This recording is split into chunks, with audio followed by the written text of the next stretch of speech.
Good afternoon, students. Am I audible? Yes. Am I audible? Please reply. Yes, sir. Okay. बाकी बच्चे कहाँ हैं? Please ask them to join quickly.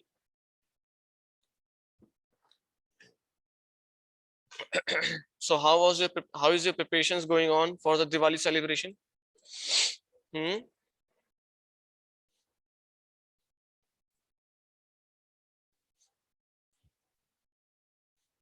Yes. Yes, Mohit, Ashutosh, Rohit.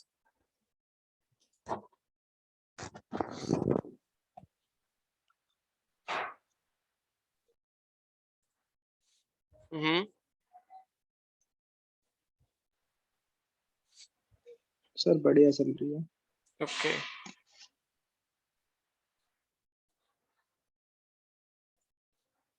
पढ़ाई भी चल रही है ठीक ठाक? Yes.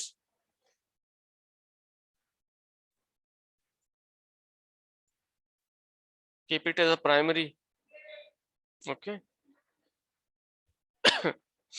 Okay. So I am waiting for some more students to join and I will start this session. Okay. So in our previous class, we were discussing about the Hartnell governor. Have we completed this topic, Hartnell governor? Yes.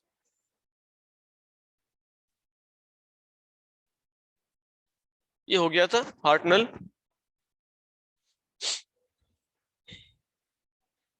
एक बार बताएंगे मुझे? Yes. Mohit.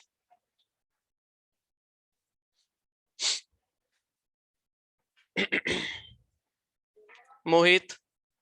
Ashutosh.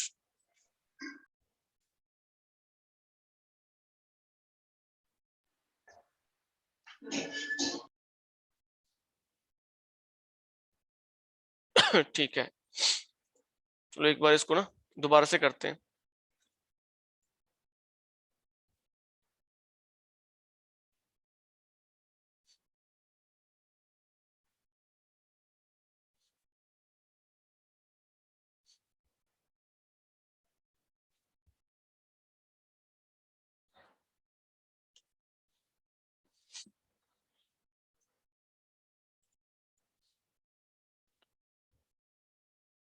सो इससे पहले हम और governor पढ़ चुके हैं. Depending upon the type of force acting on this governors. सबसे पहला हमने सेंट्रीफ्यूगल फोर्स वाला गवर्नर पढ़ा एंड उसकी जो एप्लीकेशन करके हमने बनाया that what governor. And unfortunately the watt governor fails to respond after 60 rpms, so we have to go for some advanced or modified form of governors. तो उसके बाद हमने क्या किया, जो उसकी आर्म्स थी उनको थोड़ा एक्सटेंड किया and we have taken the consideration of portal governor and we have also increased the sleeve mass. ठीक है, फिर हमने देखा कि जो बॉल्स का साइज था आपके फ्लाई बॉल्स का जो साइज था वो काफी बड़ा हो रहा था and because of which there is an inertia problem. तो हमने क्या किया, जो प्रोटर गवर्नर की जो लोअर आर्म्स थी उनको एक्सटेंड किया and now we have putted the small balls over the extended arms. So the overall inertia has decreased as compare to the Porter governor in the Proell governor. And उसकी वजह से जो हमारा net force था governor पर वो उतना ही रहा, बट हमारा इनर्शिया जो था वो कम हो गया. So that was an big advantage for us. Then हमने देखा कि अगर हम वेट को हटा दें, डेड वेट जो हम लगाते हैं स्लीव पे उसको हटा दें and we replace it with spring, तो जो हमारा वेट था वो और भी ज्यादा कम हो गया गवर्नर का. एंड हमें डिजायर्ड जो फोर्स चाहिए थी स्लीव पे, डाउनवर्ड फोर्स, वो हमें मिल रही है with the help of spring. वो तो एक पतली सी वायर है बस. तो ओवरऑल द साइज ऑफ और द वेट जो हमारा था वो घट गया and we are getting the advantages from the spring. And spring की मैंने दो चीजें बताई थी, the spring force is dependent on your the spring stiffness and similarly the energy stored in the spring is also dependent on the stiffness as well as the displacement or the compression on the spring, right? तो हम बात करते हैं Hartnell governor की, that is spring loaded type governor. So as you can see in your screens, so this is the construction, कैसे हमारा जो है लगता है, दिखता है आपका Hartnell governor. और ये मैंने आपको पढ़ा दिया था, मुझे याद आ गया जब मैंने आपको बताया था example, you keep your both thumbs pointing to each other and your index fingers to the top, तो आपको जो कंस्ट्रक्शन मिलेगी will be like this. Okay,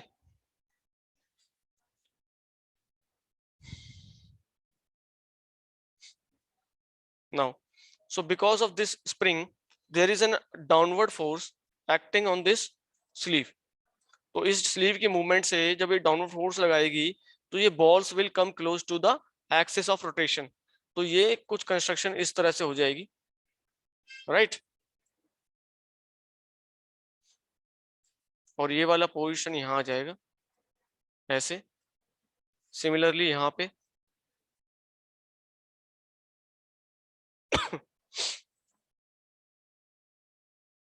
okay ये स्लीव यहाँ पहुंच जाएगी. सो this is the shift in spring, ये वाला. और इसकी वजह से जो आपका स्प्रिंग का जो डिस्प्लेसमेंट है वो, क्योंकि स्प्रिंग भी तो एक्सटेंड हुई है एक्स, यस और नो? नाउ जो आपका पहले एक्सिस ऑफ रोटेशन था बॉल का, फ्लाई व्हील का, वो था ये वाला आर.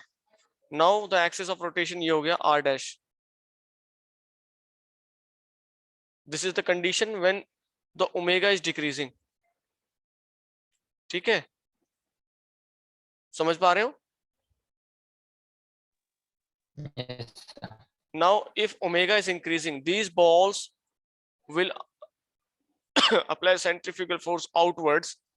तो ये वाली जो आर्म है आपकी, ये a arms will be like this, and ये वाला पोर्शन हो जाएगा यहाँ पर, यहाँ पे आपकी स्लीप पहुंच जाएगी. ठीक है, एंड ये वाला पोर्शन यहाँ और ये वाली बॉल यहाँ. अब now axis of rotation will be, वहां से आपका radius will be r2 dash. तो आप ये देख पा रहे होगे कि पहले जब यहाँ पर जब नीचे मूव कर रहा था तो स्प्रिंग एक्सपैंड हो रही थी, नाउ स्प्रिंग इज कंप्रेसिंग. तो जैसे जैसे कंप्रेस होगी देन k टाइम्स x, जो स्प्रिंग फोर्स है स्लीव पर वे बढ़ता चलेगा, ये सर नो? और जैसे जैसे स्प्रिंग ये जो है डिकम्प्रेस होती रहेगी, स्प्रिंग फोर्स डिक्लाइन करता रहेगा. ओके लाओ समझते हैं कंडीशन क्या है. दोनों कंडीशन समझ में आ गई. जब आपका जो है ओमेगा इंक्रीज होगा तब क्या पोजीशन होगी, और जब ओमेगा डिक्रीज होगा तब क्या पोजीशन होगी, यस और नो? Yes, sir. ओके,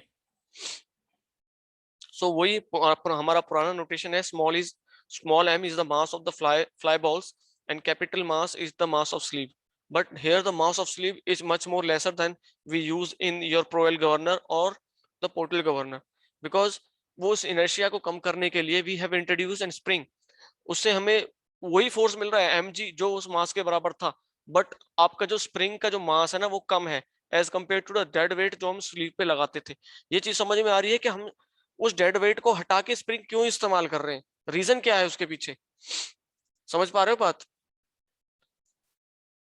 मेरा कहने का मतलब ये है, मान लो मैं अगर 5 kg का वेट लगाता हूं यहां पर, ठीक है, स्लीप पे, तो मुझे बताओ नेट डाउनवर्ड फोर्स कितना मिलेगा स्लीप पे? 5g, 5 into gravitational acceleration, yes और नो? Yes, sir. मिलेगा कि नहीं मिलेगा? मान लो मेरी स्प्रिंग कांस्टेंट है 50 है मेरा स्प्रिंग कांस्टेंट. अगर मेरी एक मीटर डिस्प्लेसमेंट हो जाती है, अगर मैं स्प्रिंग कांस्टेंट की वैल्यू ले लूं that is equal to newton, 50 newton per centimetre ले लेता हूं. तो 1 सेंटीमीटर डिस्प्लेसमेंट से अगर मैं 1 सेंटीमीटर स्प्रिंग को कंप्रेस कर दूं, ठीक है, 1 सेंटीमीटर कंप्रेस कर दूं, this spring will apply N force of 50 Newton's in that this direction, yes और नो? अगर मेरा स्प्रिंग कांस्टेंट इसका 50 न्यूटन पर सेंटीमीटर है, राइट? तो मुझे अगर 1 सेंटीमीटर की डिस्प्लेसमेंट स्प्रिंग पे मिल जाए तो मुझे 50, देखो यहाँ भी 50 की न्यूटन फोर्स आ रही थी डाउनवर्ड स्लीप पे, अब यहाँ भी 50 मीटर न्यूटन मीटर इनटू, अगर मैं सेंटीमीटर में लेता हूँ, सेंटीमीटर ले लो इसको 1, तो यहाँ भी मुझे 50 न्यूटन का फोर्स मिल रहा है स्प्रिंग की वजह से स्लीव पर। बट अभी मुझे यहाँ 5 किलो डेड वेट हमेशा रहेगा जो स्पिन करता रहेगा, लेकिन अगर स्प्रिंग की मास की बात करूं तो इट हार्डली 300 ग्राम्स और 400 ग्राम्स। देख रहे हो आप कि कितना वेट आपका रिड्यूस हो गया गवर्नर का, समझे बात को? Yes, sir. स्प्रिंग का क्यों इस्तेमाल किया है, इस तरह से मॉडिफिकेशन क्यों की है?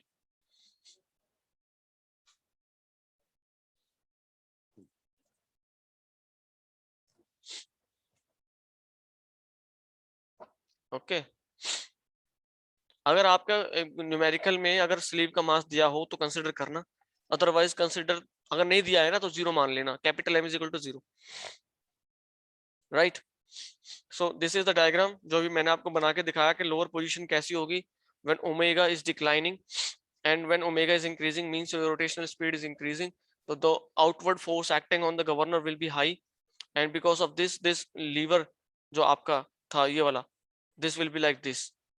now दोनों conditions को लेते हैं हम now suppose when omega 1 से आपका जो गवर्नर रोटेट कर रहा है, तो फ्रिक्शन जो आपकी यहाँ सेंट्रीफ्यूगल फोर्स है that is acting F1 M1 R1 omega 1 square means the axis of rotation is R1, तो आपको centrifugal force with respect to R1 निकालनी पड़ेगी, यस और नो? ठीक है, समझे बात को? Yes. एंड द स्लीव के ऊपर जो फोर्स लग रही है that is equal to the downward force because of the spring friction, spring constant की वजह से जो स्प्रिंग कंप्रेशन था वो नीचे उस पे फोर्स लगा रहा है mg plus spring force FS1, और ये हमने आधा पोर्शन लिया है तो इसलिए डिवाइड बाय 2। तो अगर मैं इसका मूवमेंट निकालूं अबाउट पॉइंट ए, तो you can see the F1 force is giving you the movement in anti-clockwise direction that must be equal to the mg की वजह से, और mg plus FS1 by 2 की वजह से जो मूवमेंट है वो दोनों बराबर होना चाहिए फॉर इक्विलिब्रियम कंडीशन, यस और नो? ये चीजें बताइए मुझे बस। Yes, sir. सिमिलरली अगर मैं दूसरी बात करूं, when omega 2 the rotation of the governor is omega 2 and omega 2 is higher than that is omega 1, then what will be the position and what will be the forces and what will be the movement about point A? तो आप देखोगे कि fly ball का जो मास था gravitational acceleration की वजह से सिर्फ उसका मूवमेंट चेंज हो गया है। देखो पहले जो mg था, small mg was giving the movement in clockwise direction, but now the small mg is giving you the movement in anti-clockwise direction. That must be equal to the sleeve force की पे जो force act कर रही है because of the spring, और उसकी वजह से जो मूवमेंट अबाउट ए है उसके बराबर होना चाहिए ये दोनों फोर्सेस का मूवमेंट अबाउट पॉइंट ए।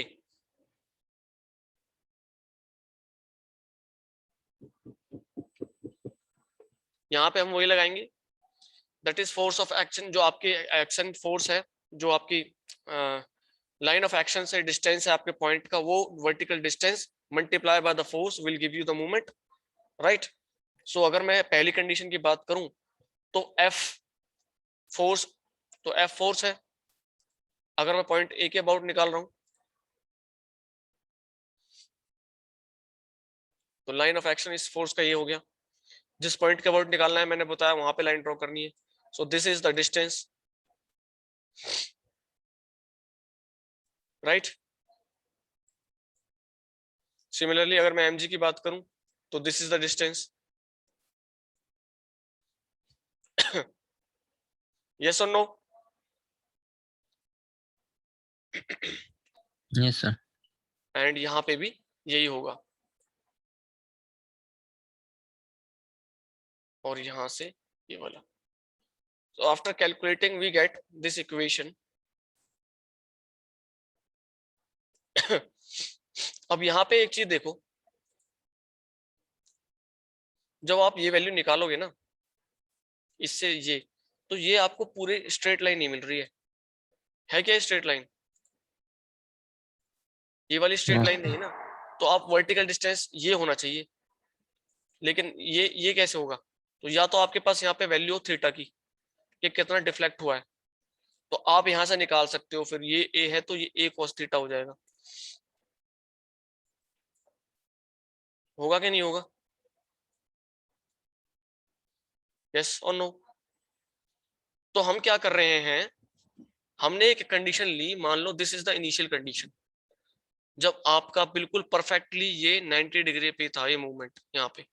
अब हमने क्या, जस्ट ऑन द वर्ज, यहाँ पे ऑन द वर्ज है बाहर जाने की तरफ, तो ऑन द वर्ज है तो ये बिल्कुल स्लाइटली मूव किया होगा,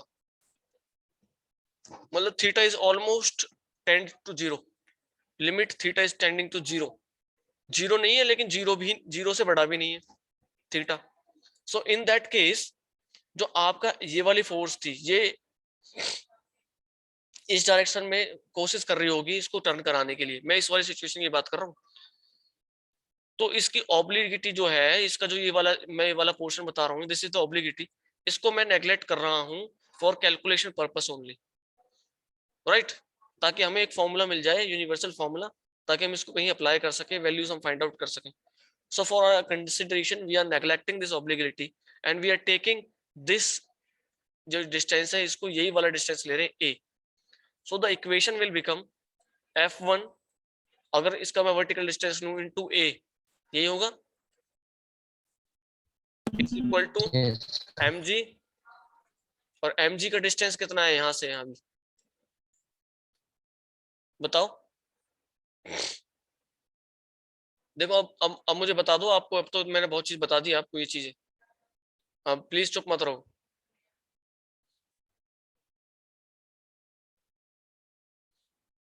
बताइए।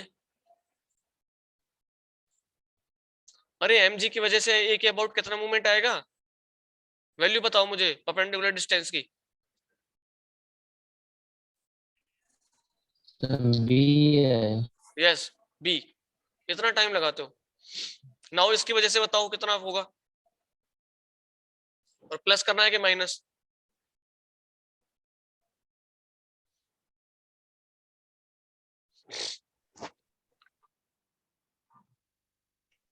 बताओ। प्लस से होगा। हाँ प्लस होगा। यस यस अमन, बताओ क्या वैल्यू आएगी? अगर मैं इस पूरी पूरी वैल्यू को मान लेता हूँ m, तो यहाँ बताओ m इंटू डिस्टेंस कितना लूंगा मैं? अमन बताएगा, Aman Kushwaha, roll number 5। Yes tell me, multiply कितनी कितनी वैल्यू करूं? अमन,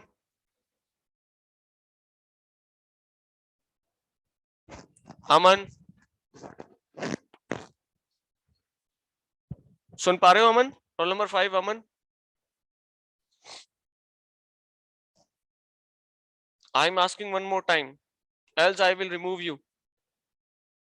अगर आप क्लास में अटेंटिव नहीं हो, बोल नहीं पा रहे हो, उसका मतलब आप क्लास में प्रेजेंट हो ही नहीं। यस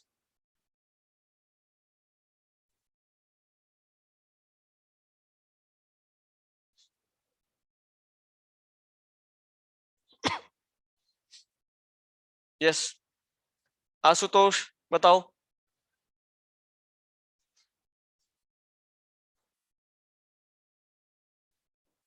आशुतोष,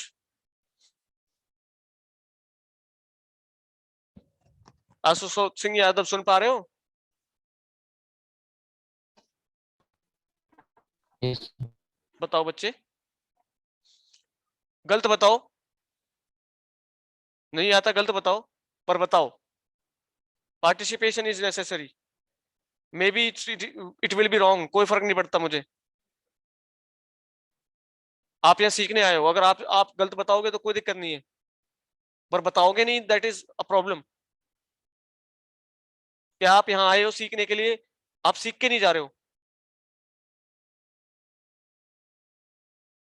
मतलब अपना ऑब्जेक्टिव आप कंप्लीट नहीं कर रहे हो सक्सेसफुली, आप अपने ऑब्जेक्टिव से भटक गए हो।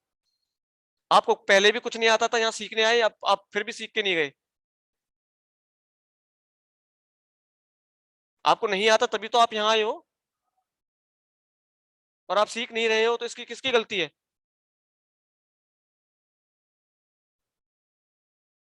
यस रोहित कुमार। 1000 बार मैंने बताया आपको, लाइन ऑफ एक्शन से लाइन ड्रॉ करो, दूसरा उस पॉइंट के अबाउट ड्रॉ करो जो जहां से आप जिसके अबाउट आपको निकालना है, दोनों के बीच का डिस्टेंस जो होगा that is the perpendicular distance. कितना होगा? मैंने कहा है ऑब्लिगेटरी रिमूव करो, तो ये बी है तो ये भी बी नहीं हो जाएगा? इसमें क्या बताना है बताओ? छोटी सी चीजें नहीं बता पा रहे हो आप, कैसे न्यूमेरिकल्स करोगे आगे जाके? ये इक्वेशन बनी है आपकी, ये यहाँ पे लिखी भी हुई है। मैं इसलिए समझा रहा हूँ कि ये कैसे ड्राइव हुई है, ये आपको पता चल जाए ताकि आप इसको कर पाए।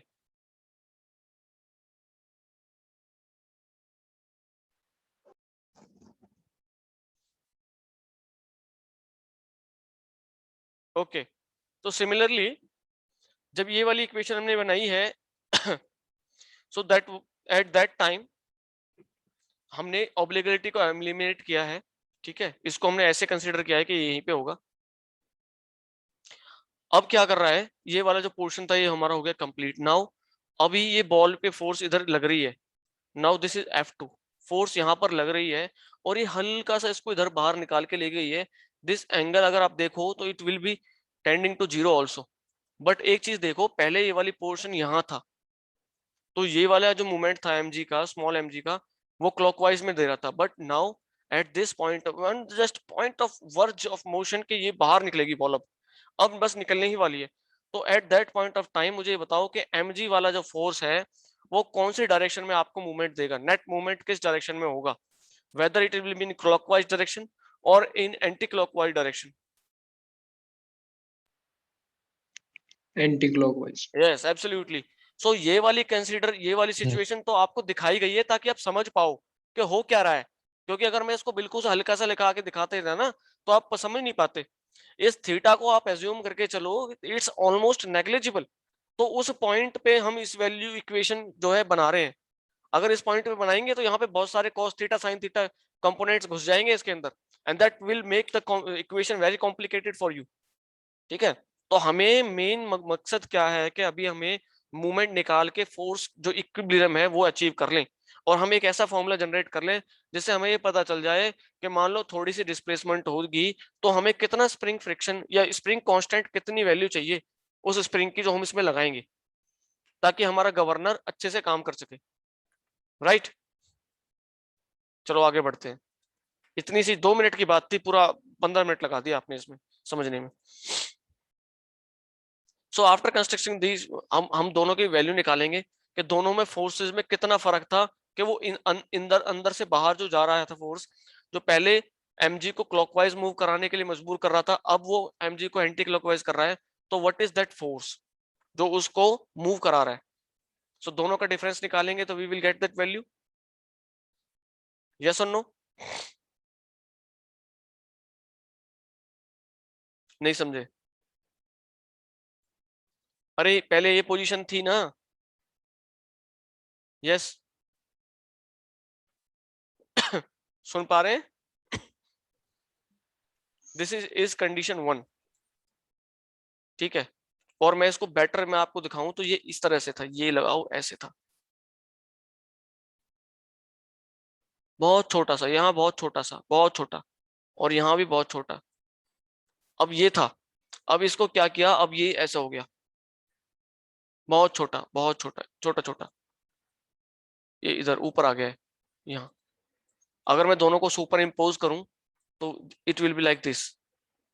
जो आपका ये वाला डायग्राम बन रहा है ना रेड और ब्लू से, अब इन दोनों को एक दूसरे के ऊपर प्लेस कर दो, इसको उठा के यहाँ रख दो, तो ये वाला आएगा। तो this will be the theta जो एंगुलर डिस्प्लेसमेंट हुई है, and this is the displacement जो आपकी स्प्रिंग जो मूव करी है, जो कंप्रेशन हुआ है स्प्रिंग के अंदर एक्स। अरे यही तो है, दिस इनटू के अगर मैं कर दूं तो यही तो आपकी स्प्रिंग की फोर्स थी जो स्लिप पे थी। Yes. तो मुझे एक्स मिल जाए, मुझे तो के निकाल सकता हूं ना मैं आराम से। अगर मेरे को पास ये फोर्स है अवेलेबल, कितनी फोर्स थी, और इज इक्वल टू मैं के एक्स कर दूं, तो मुझे पता चल जाएगा डिस्प्लेसमेंट से कि मुझे इतनी डिस्प्लेसमेंट के लिए इतनी स्प्रिंग कांस्टेंट वाली जो स्प्रिंग है अगर मैं इसमें लगाता हूं तो मुझे ये डिजायर्ड फोर्स मिल जाएगा। तो यही यहाँ पे हमने किया है, इसको यहाँ पे रखा, and we have evaluated the net change in force कितना आया, फॉर दिस डिस्प्लेसमेंट, ये वाली डिस्प्लेसमेंट। तो इन दोनों को मैं जब चेंज माइनस करूंगा तो what we get F2 minus F1,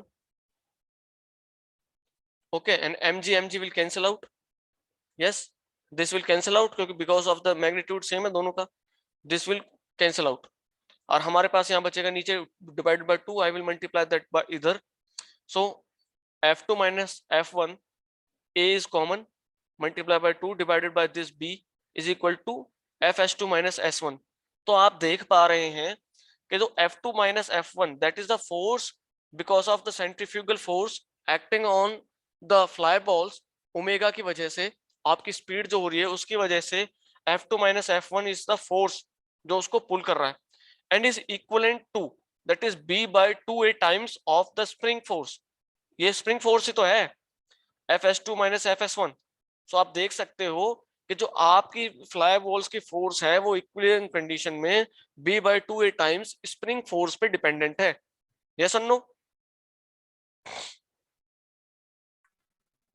Yes. तो अगर मुझे ये वाला थीटा है, this is theta, and arc length अगर मुझे पता चल जाए that is b cos theta, ये वाला portion b cos theta, and this will also be b cos theta by 2, this is b cos theta by 2, this is b cos theta by 2। yes, so which we get cos theta y value की निकालूंगा मैं, cos theta की value यहां से निकाल दूंगा, cos theta, and I put it here, so I will get that b into theta is equal to b r2 minus r1 by a। yes or no?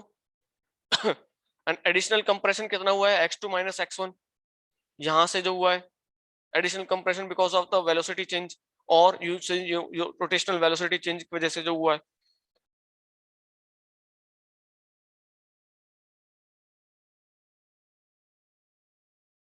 Yes, अब मैं वो value यहाँ पे पुट करता हूं इस वाली इक्वेशन में, so I will get the s is equal to 2f2 minus f1 divided by r2 minus r1, यानी कि radius change divided by a by 2 का होल स्क्वायर।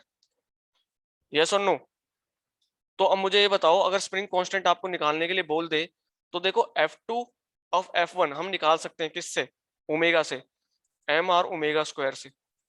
अगर मैं ओमेगा 1 रखता हूं यहाँ पे तो आई विल गेट F1, और अगर मैं ओमेगा 2 रखता हूं then I will get omega 2 रखता हूं तो F2। सो ये वैल्यू हम निकाल सकते हैं। ये हमें दिया होगा कि R2 और R1 कितना होगा, कि पहले ओमेगा पे आपका एक्स जो रेडियस ऑफ रोटेशन था वो R1 था और ओमेगा 2 पे R2 था। So these are given values, A and B are the constant values, ये चेंज नहीं होंगी गवर्नर की। यस और नो? ये A है, ये B है, ये आपको मेंशन होगी पेपर में क्वेश्चन में, तो ये चेंज नहीं होंगी। क्या ये चेंज होंगी? नहीं, ये चेंज हाँ नहीं सर। होंगी। तो हमें सिर्फ ओमेगा से फोर्सेस निकालनी है और ये हमें गिवन होगा, तो सीधा हम we can find the spring friction, spring constant S। Yes और नो? इसमें कोई ज्यादा बड़ी चीज है? ये फॉर्मूला बनाया आपका, you can easily find।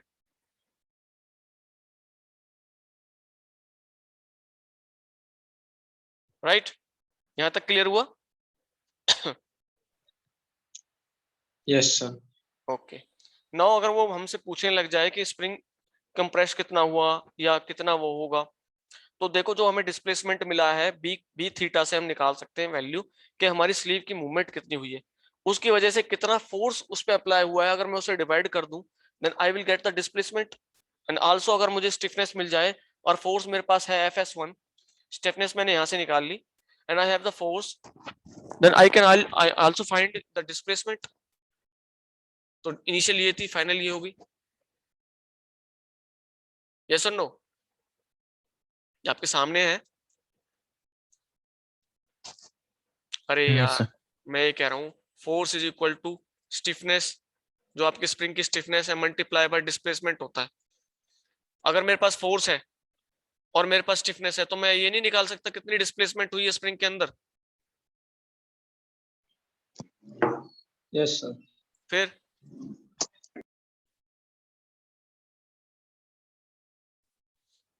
चम्मच से खिलाना पड़ रहा है तुम्हें। नाउ सो बात आती है नेक्स्ट पॉइंट पे, that is effort of the governor. Means governor को कितना फोर्स लगाना पड़ा फॉर अ यूनिट मूवमेंट, एक सबसे मिनिमम, कम से कम मूवमेंट के लिए वेरिएशन करने के लिए। मतलब एक इतनी कितनी मिनिमम स्पीड पे इतना वेरिएशन हो गया कि आपकी जो स्प्रिंग जो कि वो थी स्लीप, उसमें डिस्प्लेसमेंट हुआ, डिफ्लेक्शन हुआ, minimum displacement, you can say the least count. तो कितना था वो, that is the effort of the governor. The mean force acting on the sleeve to change its equilibrium from fractional change in speed of the governor is known as effort of the governor. So मैं किसी भी position पे omega speed मान लेता हूँ आपकी governor की, and C consider be the fraction in the fractional change in the speed. Fractional change मतलब आपकी ओमेगा थी मान लो 50 रेडियन पर सेकंड, अगर अभी आगे आपकी 51 हो गई है तो C इज 1। यही तो हुआ फ्रैक्शनल चेंज, कितना 2% चेंज हुआ ना फ्रैक्शनल चेंज, तो C is 0.02%, right. Yes, sir. तो मैंने आपको एक बताया था कि जब हम सेंट्रीफ्यूग वो रेसिप्रोकेटिंग इंजन की बात कर रहे थे, तो मुझे बताओ, अगर मैं ये रेसिप्रोकेटिंग इंजन है यहाँ से यहाँ मूव कर रहा है सिलेंडर, अगर मैं यहाँ पे फोर्स का कर्व ड्रॉ करूं, तो मुझे बताओ फोर्स मैक्सिमम किस पॉइंट पे होगी जो इसको एक्सेलरेट कर रही थी।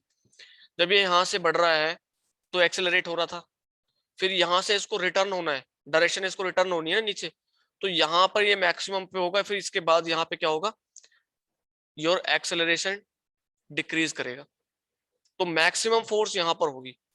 तो सिमिलरली यहाँ पे स्लीव की अगर फ्रैक्शनल मूवमेंट होनी है, स्लीव को यहाँ से उठकर यहाँ तक आना है, इसका मतलब यहाँ रुकना पड़ेगा इसको। ऐसा तो हो नहीं सकता कि कंटिन्यूअसली अगर इसका एक्सेलरेशन कांस्टेंट रहेगा तो ये रुक नहीं पाएगी, यहाँ पे रुक पाएगी क्या। मैं इन दोनों को कनेक्ट करने की कोशिश कर रहा हूँ, piston movement and sleeve movement, अगर आप समझ पा रहे हो तो। अगर मुझे किसी बॉडी को थोड़ा सा मूव कराना है तो मुझे थोड़ा सा फोर्स लगा के छोड़ना पड़ेगा उसको, फिर वो उसके ऊपर डी एक्सेलरेशन देना पड़ेगा, अगर मैं फ्रिक्शन को 0 मान लेता हूं। बताइए।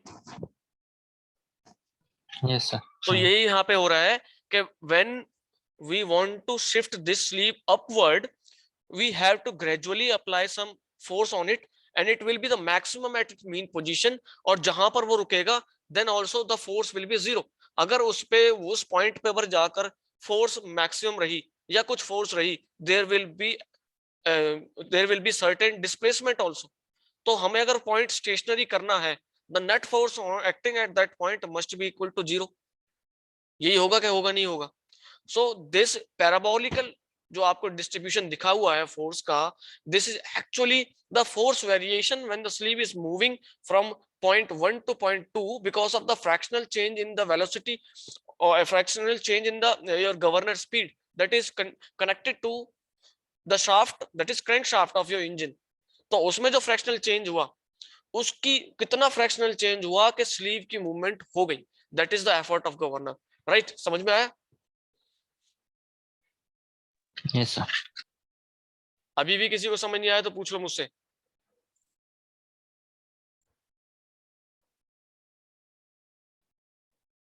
ओके,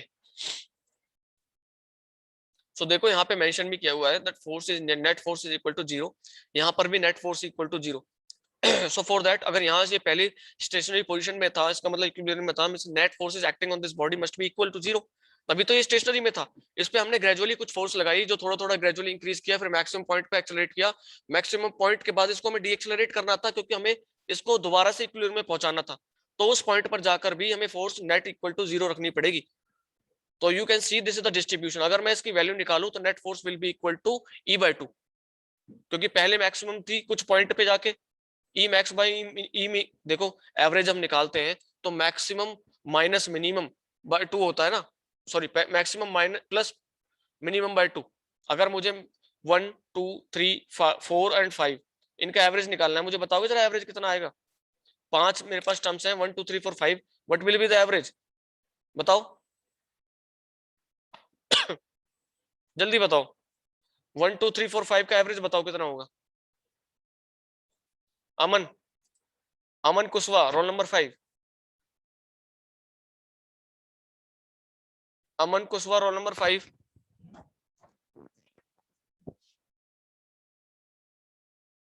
यस मोहित, एवरेज बताओ 1 2 3 4 5 का। हाँ कैसे निकाला? 1 + 2 + 3 + 4 + 5 बाय 2। 5। हाँ 5 सॉरी। एक दूसरा मेथड भी हम लगा सकते हैं इसमें, 5 + 1 बाय 2 कर दे यस सर।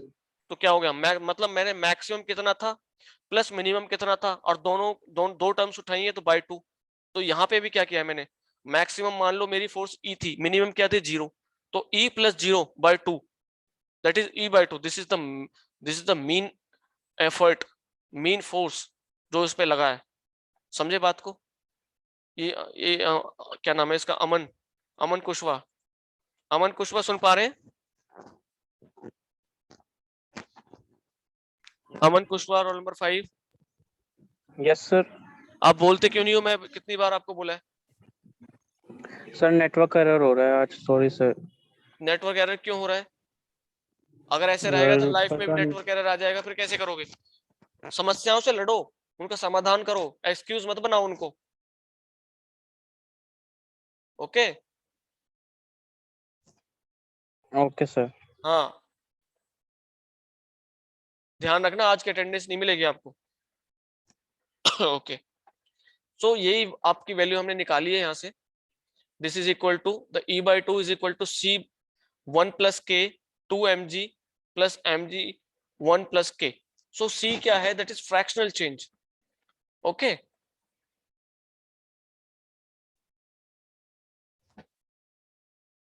समझे बात को? Yes sir.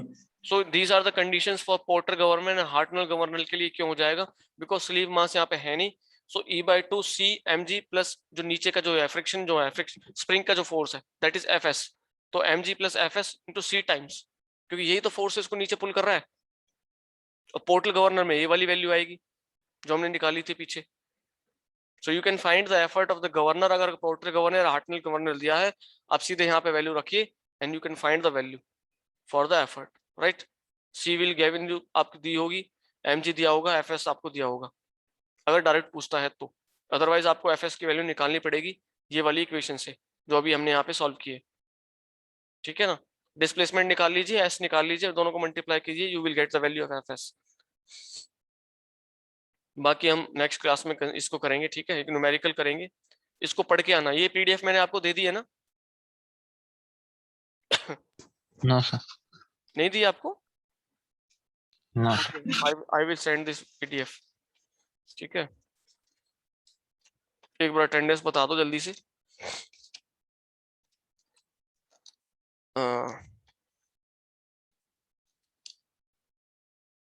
कौन कौन प्रेजेंट है आज?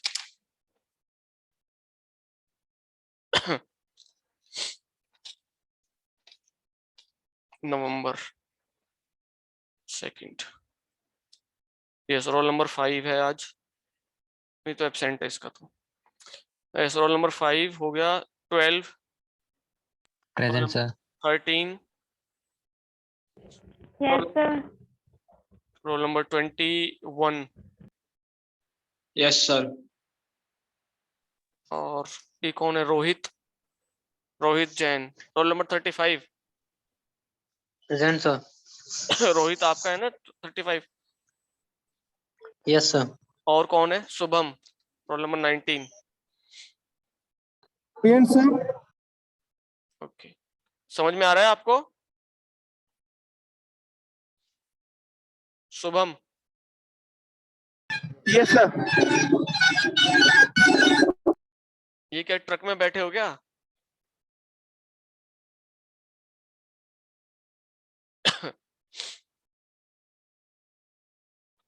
किसी और की अटेंडेंस?